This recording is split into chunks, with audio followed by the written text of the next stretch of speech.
नई गवर्नमेंट के जो फैसले जो उन्होंने लिए हैं उसका हम वेलकम करते हैं।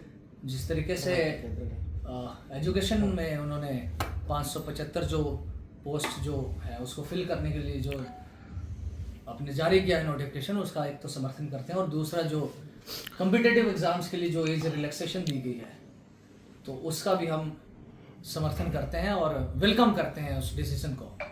और जो मुख्यतः जो स्पेशल स्टेटस के लिए जो रेजोल्यूशन मूव किया गया है और उसका हम समर्थन करते हैं, और हमारी तरफ से हम फुल अश्योर करते हैं, हम भी चाहते हैं कि जम्मू कश्मीर के अंदर यहाँ की लैंड राइट्स के लिए, यहाँ की जॉब्स के लिए, यहाँ के रिसोर्सेज के लिए, यहाँ के कल्चर के लिए, यहाँ की डेमोग्राफी के लिए जो फैसले हैं वो जम्मू कश्मीर के लोग लें, जम्मू कश्मीर की चुनी हुई सरकार लें। यूनिलैटरल फैसला लिया गया था जम्मू कश्मीर के स्टेटस को तोड़कर। 1,50,00,000 का जम्मू कश्मीर है, किसी को नहीं पूछा गया जब यहाँ के हक हकूक छीने गए, किसी को नहीं पूछा गया जब यहाँ की बर्बादी की दास्तान लिखी गई। अगर लिया गया फैसला तो दिल्ली में बैठकर लिया गया। आज जब चुनी हुई सरकार के चुने हुए नुमाइंदे जब रेजोल्यूशन मूव फॉरवर्ड कर रहे थे तो भारतीय जनता पार्टी के नेताओं को तकलीफ हुई जब चुने हुए नुमाइंदों ने कहा कि हमारे जम्मू कश्मीर की नौकरियों का फैसला हम करेंगे कि यहाँ के लोग जम्मू कश्मीर की नौकरियों के हकदार हैं कि बाहर के लोग हैं, यहाँ की लैंड का जो हकदार है वो जम्मू कश्मीर का बाशिंदा है कि बाहर का है। लकीर साफ है। लकीर के एक बार भारतीय जनता पार्टी खड़ी है जो चाहती है कि जम्मू कश्मीर के रिसोर्सेज की लूट होनी चाहिए, जो चाहती है यहाँ की बिजली है वो बाहर के स्टेटों को बेची जानी चाहिए। भारतीय जनता पार्टी यहाँ चाहती है कि यहाँ का जो रिसोर्सेज है, जो यहाँ के माइनिंग है वो बाहर के लोगों को दी जाए, हमारे लोगों को महंगे दामों पर मटेरियल मिले। यहाँ की भारतीय जनता पार्टी चाहती है कि जम्मू कश्मीर की जो नौकरियां हैं वो बाहर के लोग अगर लें तो उसके लिए हमें कोई दिक्कत नहीं है, उनके लिए हम रेड कारपेट बिछाने को तैयार हैं। भारतीय जनता पार्टी चाहती है कि बाहर के जो बड़े बड़े उद्योगपति हैं उनको हम सस्ते दामों पर जम्मू कश्मीर में लैंड मुहैया कराएंगे। जम्मू कश्मीर के लोगों के टैक्स के पैसों से इकट्ठी की हुई सब्सिडी को हम बाहर के लोगों को देंगे, और जम्मू कश्मीर में देंगे हम बेरोजगारी, जम्मू कश्मीर में देंगे हम माइनिंग माफिया की लूट, शराब माफिया की लूट, मंदिरों के शहर में शराबों के ठेके खोले जाएं, यहाँ के लोगों के खासकर जम्मू में टोल प्लाजे खोले जाएं। ये भारतीय जनता पार्टी की देन है, भारतीय जनता पार्टी ये चाहती है। लेकिन जब दूसरी ओर चुनी हुई सरकार अगर जम्मू कश्मीर के हित का फैसला ले रही है तो ये वहां नारे लगाना शुरू हो जाते हैं, जहां हुए प्रसाद मुखर्जी वो कश्मीर हमारा है। अगर कश्मीर अगर ये आपका है, अगर आप बोलते हैं कि श्यामा प्रसाद मुखर्जी ने यहां परमिट सिस्टम को तोड़ा तो आपने 2019 में नॉर्थ ईस्ट स्टेटों में परमिट क्यों लाया? सवाल आपसे है। आपका दोहरा चरित्र क्यों है? भारतीय जनता पार्टी का दोहरा चरित्र क्यों है? नॉर्थ ईस्ट स्टेट में अगर आज जाना हो तो भारतीय जनता पार्टी की देन है, वहां परमिट लेके जाना पड़ेगा आपको। और यहां ये दुहाइयां देते हैं श्यामा प्रसाद मुखर्जी की कि उन्होंने परमिट सिस्टम को तोड़ा। आप अपना स्टैंड क्लियर कीजिए, आपका डबल स्टैंडर्ड है।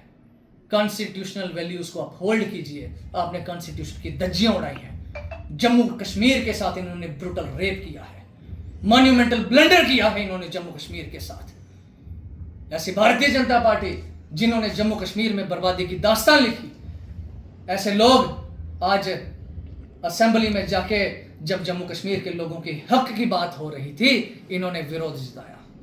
ये जम्मू कश्मीर के सगे लोग नहीं हैं, ये सगे नहीं है, ये जम्मू के हित की बात कभी नहीं करेंगे।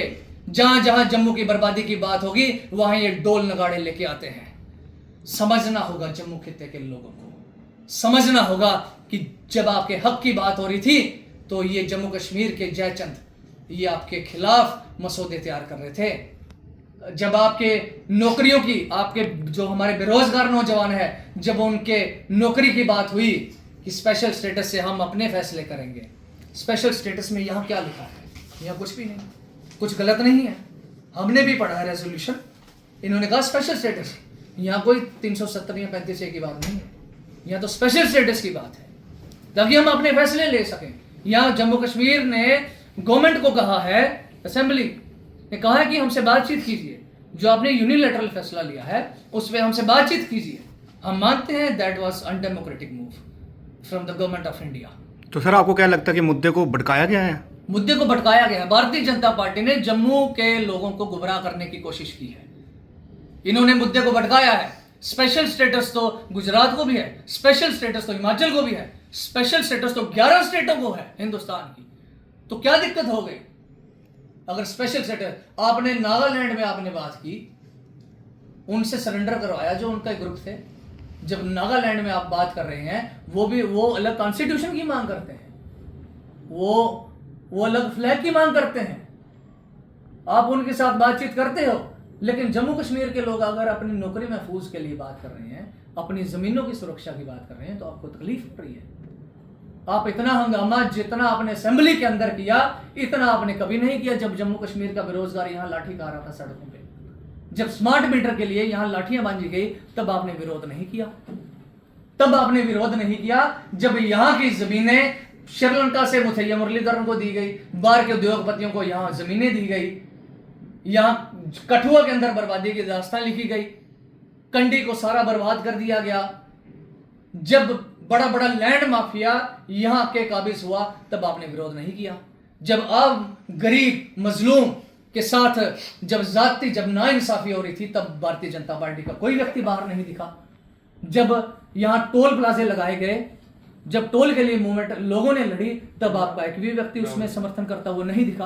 अमरीश जी, क्या लगता है जिस तरह से महाराष्ट्र में चुनाव है, तो क्या लगता है झारखंड में जिस तरह से ड्रामा किया जा रहा है, हंगामा हो रहा है, क्या लगता है एक चुनावी मुद्दा बनाया जा रहा है, उसको देखते हुए? देखिए, जम्मू कश्मीर को भारतीय जनता पार्टी अपने पॉलिटिकल टूल की तरह इस्तेमाल करती है चुनावों में।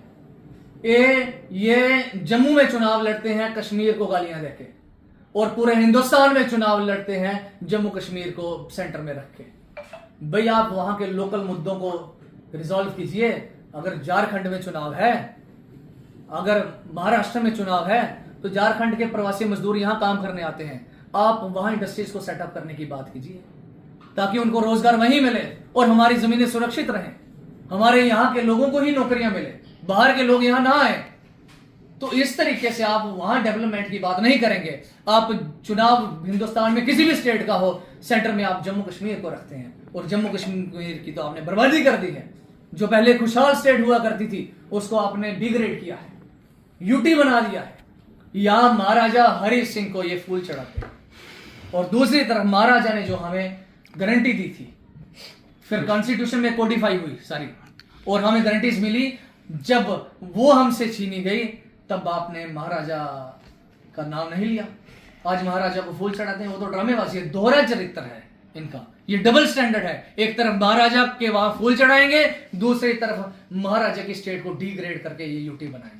जिस तरीके से हमने देखा कि बन्नी के जो विधायक हैं डॉक्टर रमेश्वर, उन्होंने जो है वो नेशनल कॉन्फ्रेंस को समर्थन दिया है रेजोल्यूशन के ऊपर भी, सरकार को, उमर अब्दुल्ला सरकार को, लेकिन भारतीय जनता पार्टी के लोग कह रहे हैं कि ये जयचंद है। जयचंद तो भारतीय जनता पार्टी के लोग हैं, सबसे बड़े जयचंद ये लोग हैं। इन्होंने जम्मू कश्मीर में बर्बादी, और खासकर जम्मू के जयचंद हैं ये। आज जो 29 एमएलए हैं, हम तो कहते हैं कि ये तो कठपुतलियां हैं दिल्ली की। दिल्ली से इशारा आता है कि आज अपने बंगड़ा करना है तो बंगड़ा करेंगे, आज डोगरी डांस करना है तो डोगरी डांस करेंगे, आज कथक करना है तो कथक करेंगे। ये तो वो एमएलए हैं, और हमें भी समझ नहीं आती, अपने छोटे छोटे इंटरेस्ट, पर्सनल इंटरेस्ट के लिए उनको हार पहना रहे थे कल कुछ लोग। चापलूसी की हद होती है। मैं राजमनी कहते हैं अनपढ़ और जाहिलों की पार्टी है भाजपा से। देखिए, अनपढ़ और जाहिलों की पार्टी, बिल्कुल दुरुस्त कहा। वो आज इस रेजोल्यूशन को, इस स्पेशल स्टेटस को 370 के साथ जोड़ रहे हैं, 35A के साथ जोड़ रहे हैं। यहां कहां जिक्र है 370 का? वो कोचिंग, इंग्लिश कोचिंग इंस्टीट्यूट खोले हैं, जाके कोचिंग लीजिए। वहां असेंबली में बैठने के लायक नहीं है भारतीय जनता पार्टी के एमएलए। वहां हंगामा कर रहे हैं टेबलों पे चढ़ के। क्या इसलिए बेचा है आपको कि जब जम्मू के हित की बात हो रही थी, जब यहाँ के नौजवानों को किस तरीके से रोजगार मिले, हम अपना फैसला खुद करें, जब वहां की बात हो रही थी हमारी जमीन किसको देनी चाहिए, जब हम फैसला करें, इनकी जो जमीनें हैं, इनके जो घर है, क्या इन्होंने अपने घरों को धर्मशाला बना रखा है क्या बिहार यूपी से जब लोग आते हैं, रेलवे स्टेशन से उतरते हैं, इनके घर में ठहरते हैं क्या? ये लोग करते हैं उनको। इनके घर का फैसला ये खुद ले रहे हैं, इनके घर में रात को क्या डिनर बनेगा ये फैसला ये खुद लेते हैं। लेकिन जब जम्मू कश्मीर स्टेट का फैसला लेने की बारी आई तो गुजरात के प्रधानमंत्री, गुजरात के होम मिनिस्टर और गुजरात के बिजनेस टोलियों ने फैसला किया वहां बैठ के कि यहां से आर्टिकल 370 को हटाओ, इनका स्पेशल स्टेटस हटाओ और रेड कारपेट बिछाओ बिजनेसमैन के लिए, ताकि जम्मू कश्मीर को लूटा जाए।